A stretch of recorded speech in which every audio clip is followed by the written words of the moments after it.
پیارے دوستو، جب اسے امام مظلوم حسین علیہ السلام کی شہادت کی خبر ملی تو پتھر پر اپنے سر کو مارنے لگا اور اس قدر زخمی ہوا کہ خون سے لہولہان ہو کر بے ہوش ہو گیا۔ وہ اس وقت قید میں تھا۔ وہ افسوس کرنے لگا کہ اپنے امام کی مدد کے لیے کربلا نہ پہنچ سکا۔ اس نے یہ قسم کھائی کہ جس دن بھی وہ قید سے رہا ہو کر باہر نکلے گا، بخوب خدا تمام قاتل حسین کو اور یزیدیوں کو اس طرح قتل کرے گا کہ لوگوں کو پختہ نصر کا قتل یاد آ جائے گا۔ یہ شخص کون تھا؟ امام حسین سے اس کا کیا تعلق تھا اور اس نے یزیدوں کو کیوں قتل عام کیا تھا؟ اس ویڈیو میں ہم اس تاریخی شخصیت کا مکمل احوال جانیں گے۔ غم حسین میں ڈوبا یہ مجاہد مختار سرفی کے نام سے جانا جاتا ہے، جس نے امام حسین علیہ السلام کے قاتلوں کو موت کے گھاٹ اتار کر مسلمانوں کے کلیجے کو ٹھنڈک پہنچائی تھی۔ مختار کہا کرتا تھا کہ خدا کی قسم، اگر حسین ابن علی کے قصاص میں قریش کے 2/3 حصے بھی قتل کر دیے جائیں تو امام علیہ السلام پر جو ظلم ہوئے ہیں وہ ایک انگلی کے برابر بھی نہیں ہوگا۔ مختار کا پورا نام مختار ابن ابو عبید ثقفی تھا۔ ان کے والد ابو عبیدہ نبی صلی اللہ علیہ وآلہ وسلم کے جلیل القدر صحابہ میں شامل تھے اور حضرت عمر کے دور میں جنگ قصاصہ میں جہاد کرتے ہوئے میدان جنگ میں شہید ہوئے تھے۔ مختار کا تعلق عرب کے مشہور و معروف قبیلہ بنو صدیق سے تھا۔ ابن اسیر نے مختار کو صحابہ میں شامل کیا ہے، جبکہ اکثر مورخین نے اسے تابعین قرار دیا ہے۔ مختار کو لوگ کسان بھی کہا کرتے تھے۔ روایتوں کے مطابق امام علی علیہ السلام نے ایک دفعہ مختار کو اپنی زانوں میں پر بٹھایا اور اسے کیس کہا تھا، تب سے لوگ اسے کسان کہا کرتے تھے۔ بچپن سے ہی مختار کو میدان جنگ میں جانے کا بہت شوق تھا۔ جب مختار 13 سال کا تھا تو اس وقت مسلمانوں اور فارسیوں کے درمیان جنگ قادسیہ لڑی گئی اور وہ اس جنگ میں شریک ہونا چاہتا تھا، لیکن کم عمر ہونے کی وجہ سے ان کے چچا سعد ابن مسعود نے انہیں اس جہاد میں شریک ہونے کی اجازت نہیں دی۔ اس جنگ میں مختار کے والد اور بھائی شہید ہو گئے۔ مختار نوجوانی سے ہی نبی صلی اللہ علیہ وآلہ وسلم کے آل و اولاد اور اہل بیت سے نہایت ہی عقیدت و محبت رکھتا تھا۔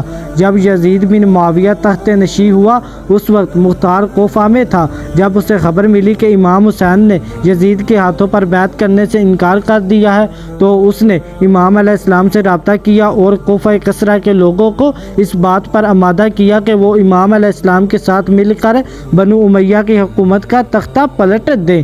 امام علیہ مقام دنیا اور آخرت کے امام اور مسلمانوں کے رہنما ہیں، لہٰذا امام حسین کی حمایت کرنے اور لوگوں کو یزید کے خلاف بغاوت پر آمادہ کرنے کے جرم میں یزید کے ظالم گورنر عبید اللہ بن زیاد نے مختار کو حراست میں لے لیا، اسے 100 کوڑے لگائے اور اس کی ایک آنکھ کو زخمی کر کے قید میں ڈال دیا گیا۔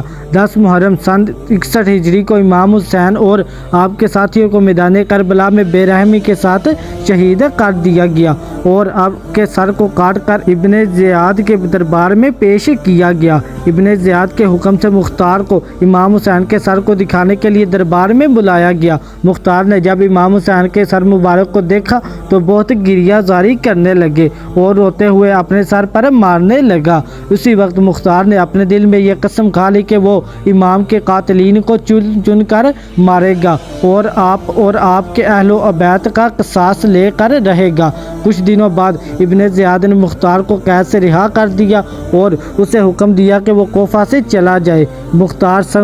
مختار نے کوفہ کو خیر آباد کہا اور اپنے سینے میں دہکتے ہوئے بدلے کی آگ کو لے کر طائف چلا گیا۔ مختار نے بہت صبر اور حکمت سے کام لیا۔ اس نے پہلے اپنے تمام پرانے ساتھیوں کو جمع کرنا شروع کیا اور ایک چھوٹی سی فوج بنائی۔ مختار نے اپنے پرانے ساتھی ابراہیم ابن مالک اشترا کو بھی اپنے ساتھ ملا لیا، جو حضرت علی کے جانثار سپاہی مالک اشتر کا بیٹا تھا اور اہل بیت رسول سے بے پناہ محبت رکھتا تھا۔ ابراہیم کے پاس بھی چھوٹی سی لشکر تھی جسے مختار نے اپنی فوج میں محلق کر لیا۔ اس کے بعد مختار نے اجمیوں، ایرانیوں اور موالیوں کو اپنی فوج میں شامل ہونے کی دعوت دی۔ یہ لوگ دراصل بنو امیہ امیہ کے ظلم اور عربی و اجمی تفریق سے پریشان تھے، لہٰذا وہ اجمی اور موالد جو اہل بیت رسول کے شیعہ تھے مختار کے ساتھ ہو گئے۔ رفتہ رفتہ مختار کی طاقت میں مزید اضافہ ہو گیا۔ مختار کے رگوں میں خون کی طرح دوڑتی اہل بیت سے محبت اسے بار بار امام حسین علیہ السلام کی شہادت کی یاد دلا رہی تھی۔ مختار اب قیام کے لیے تیار تھا۔ مختار نے اللہ رب العزت کے دربار میں دعا کی کہ اسے تب تک موت نہ آئے جب تک وہ ایک ایک یزیدیوں کو قتل کر کے ان کے ناپاک وجود سے اس زمین کو پاک نہ کر دے۔ مختار نے سن 63 ہجری میں سب سے پہلے کوفہ پر حملہ کیا۔ اس وقت عبداللہ بن زبیر نے عبداللہ ابن مودی کو کوفہ کے گورنر مقرر کیا تھا۔ مختار نے اسے جنگ کیا اور کوفہ پر اپنی حکومت قائم کر لی۔ 66 ہجری میں مختار نے اعلان کیا کہ وہ امام حسین اور آپ کے صحابہ کے خون کا بدلہ لے گا، لہٰذا کوفہ کے شیعہ بھی مختار کے ساتھ ہو گئے۔ امیر مختار سقفی نے اپنے دربار میں ایک شخص کو مقرر کیا تھا جس نے ان لوگوں کی ایک لسٹ بنائی جو میدان کربلا میں یزیدی لشکر میں شامل تھے اور جنہوں نے امام علیہ مقام کے قافلے پر حملہ کر کے انہیں شہید کیا تھا۔ اس فہرست میں جتنے بھی لوگ شامل تھے مختار نے ان تمام لوگوں کو تلاش کروایا اور انہیں قتل کرنا شروع کیا، جن میں شمر، خوالی اور عمر بن سعد شامل تھے۔ کہتے ہیں کہ جب مختار ان قاتلین کو پکڑتا تو ان سے پوچھتا کربلا کے میدان میں تم نے امام حسین پر کیسے کیسے ظلم کیے تھے، وہ پوری داستان سناتا اور مختار اس داستان کو سن کر زاروں کی طرح روتا تھا۔ سن 67 ہجری میں مختار کے سپہ سالار اور ساتھی ابراہیم اشتر میں عراق کے مقام میں موصل پر ابن زیاد سے جنگ کر کے اسے بھی قتل کر ڈالا۔ ابن زیاد وہی شخص تھا جس نے امام حسین کے کٹے ہوئے سر مبارک پر چھڑیاں مار کر بے حرمتی کی تھی، لہٰذا مختار نے ابن زیاد کے کٹے ہوئے سر کو کوفہ بھیجنے کا حکم دیا اور بالکل اسی مقام پر اس کے سر کو رکھا جہاں اس نے امام حسین کا سر رکھا تھا۔